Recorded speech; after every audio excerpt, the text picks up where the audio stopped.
તો શું કે મિત્રો મોજમાં ને અમારા ભાઈએ ટ્રક અને ડમ્પર ગોઠવી દીધા એ સેટી ઉપર અને હું આવી ગઈ દહીં ખાવા માટે. તો સવારમાં ખાઈ લીધું મેં દહીં અને હું આવી ગઈ મારા કામ ઉપર, જે આપણે દરરોજ કરતા હોઈએ છીએ. તો તમને પણ બતાવું છું, તમે પણ સિલાઈ કરતા હોય ને તમારા ઘરમાં મારી જેમ આમ ઢગલા પડ્યા રહે, મને કમેન્ટમાં જરૂર જણાવજો કે એના ઘરે આવા ઢગલા પડ્યા છે. તો આપણે કરી લઈએ મશીનની સાફ સફાઈ. તો હાલો મિત્રો મશીનની સાફ સફાઈ પહેલાં કરી લઈએ.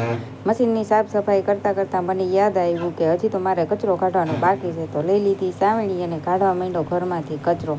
તો આપણે 108ની સ્પીડમાં જેમ ફટાફટી કચરો કાઢવા માંડ્યા, કેમ કે હજી ઘણું બધું તો કામ કરવાનું બાકી છે.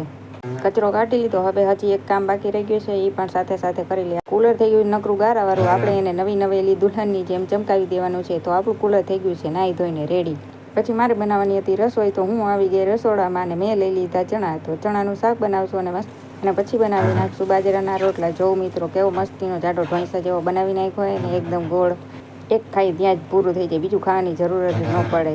તો કહીશ તમને બતાવવાના ચક્કરમાં હમણાં હાથમાંથી નીચે પડી જાય.